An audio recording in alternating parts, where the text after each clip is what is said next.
Deməli, artin nümunə suallarının izahına başlayaq müəllimlər. Burada birinci sualda bizdən hansı fikrin yanlış olduğunu istəyir.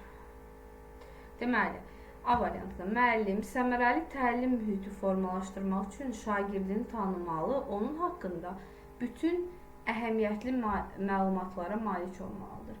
Deməli, əziz müəllimlər, inşallah biz müəyyən dərslərimiz var ki, onlarda təhlil edəcəyik.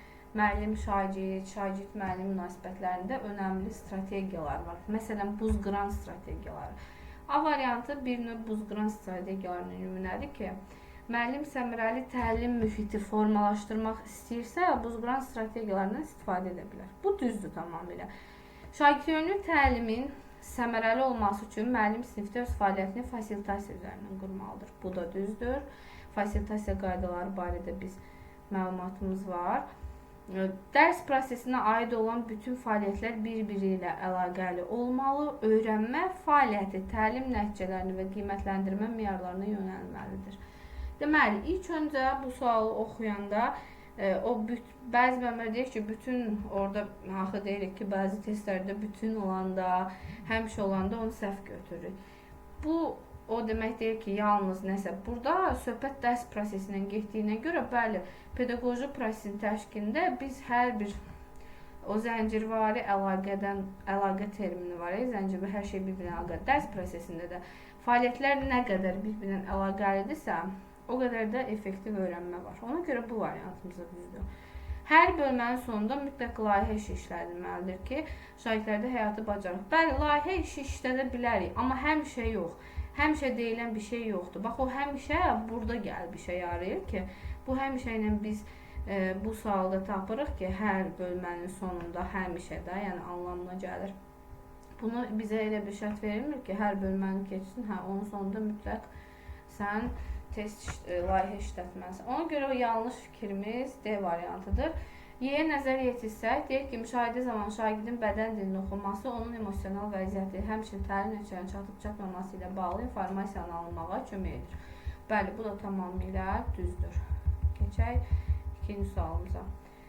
Şagirdlərdən birinin ailəsində problem olduğundan təlim nailiyyətləri aşağı düşmüşdür. Başqa şagird bu problemi öyrənir, sinifə gəlib hamıya danışır. Sinif yoldaşının bundan xoşu gəlmədiyini görsə də fikir vermir. Bu hərəkət sinifdə şagirdlər arasında problem yaradır. Deməli, müəllimlər, inşallah gələcək dərslərimizdə bunu diskussiya edəcəyik. Sinif daxili münaqişələrin həlli zamanı müəllim proaktiv yanaşmalıdır, nələrdən istifadə etməlidir, necə əlverişli olmalıdır. Bu tipli testlərdə mən sizə bir ipucu verim. Bu tipli testlər bizə istiqamət verir. Söhbət nədən gedirsə də ona uyğun variantlara biz çıxış eləməliyik. Bəzən düzgün cümlələri, yəni müəllimin eləyəcəyi bir fəaliyyəti düzgün variantlarda ifadə edir, amma onun bizim verdiyimiz situasiyanın əlaqəsi yoxdur. Bunu xüsusi olaraq vurğulayıram.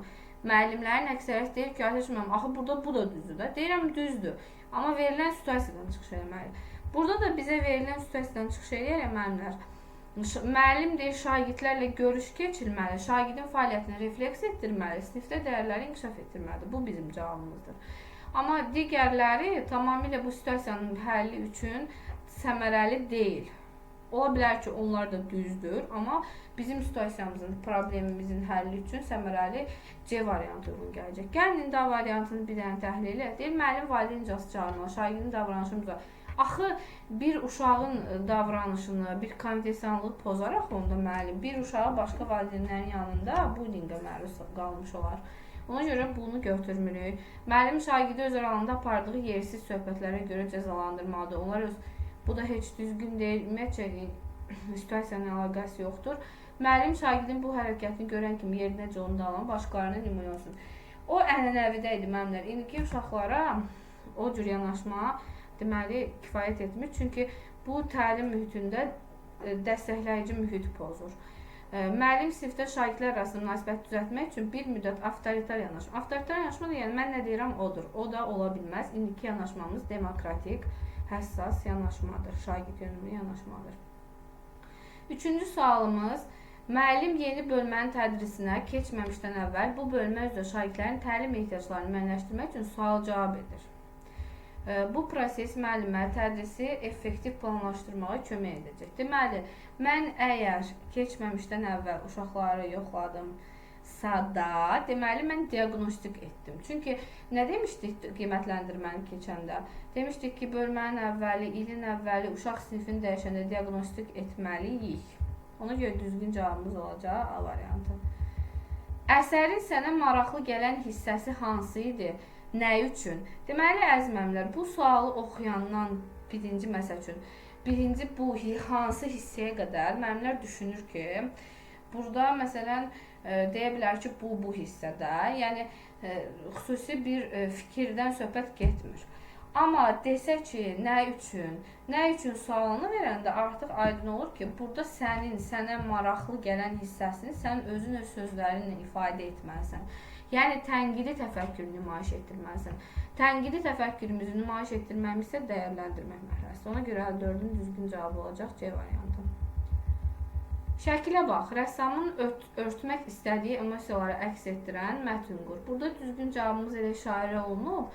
İzahını belə veririk. Şəkil əsasında, proses əsasında icra etdirdiyimiz bir fəaliyyət şagirdlərimizə tətbiq etmək idraki taksonomiyasına istinad etdiyimizin göstəricisidir. Ona görə düzgün cavab olacaq B variantı. Müəllim bu il yeni sinifə daxil olacaq. O, dərs ilin başlamağına bir neçə gün qalmış, valideynlərə məktub göndərək, özü və gələcək təlim prosesi haqqında onlara məlumat verir. Əzmə, yenə deyirəm, bu gələcək dərslərimizdə effektiv öyrənmədə, müəllim, şagird münasibətlərində bu hissələri xüsusi olaraq vurğulayacaq. Yenə də burada deyirik, bizə verilən ən vacib tələb məktəb üçbucağı anlayışına riayət etməkdir. Yəni, məktəb, müəllim və valideyn. Yəni, valideynlə effektiv münasibət yaratmaq burada müəllimin əsas məqsədi olmalıdır. Düzgün cavabımız olacaq C variantı. Müəllim dərsin izahından sonra şagirdlərin mövzu ilə bağlı sual cavab edir. Prosesdə aydın olur ki, şagirdlərdən biri mövzudakı bəzi məqamları anlamayıb. Müəllim şagirdin anlamaqda çətinlik çəkdiyi məqamları tapıb, ona bu məqamların üzərində işləmək üçün istiqamət verir. Sizcə bu proses müəllimin fəaliyyətində doğrudurmu bizdən istəyir? Müəllimlər, burada müəllim onu gündəlik olaraq görürsünüzmü? Deyir ki, dərs izahından sonra, yəni deməli formativ qiymətləndirmə zamanıdır. Formativ qiymətləndirmə zamanında müəllim şagirdi izləyir, onun fəaliyyətinin aradakı çətinlikləri qaldırırsa, deməli formativ qiymətləndirməni səmərəli aparıb. Yəni gündəlik qiymətləndirməni səmərəli aparıb olacaq. Düzgün cavabımız C variantı. X sinifində dərsə gecikən şagird sinifə daxil olur. Sakitcə yerinə keçir. Y sinifində isə dərsə gecikən şagird qapının ağzında dayanır və müəllimin ona icazə verməsini gözlər. Əziz müəllimlər, sinif qayda və prosedurları keçəcək inşallah gələcək dərslərimizdə.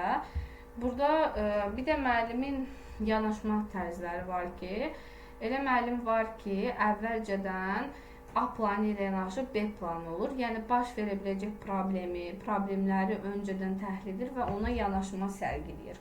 Bu proaktiv yanaşmadır. Elə müəllim də var ki, həmin an nə baş verirsə odur.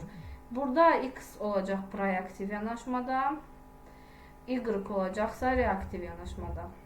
Düzgün cavabımız C variantı.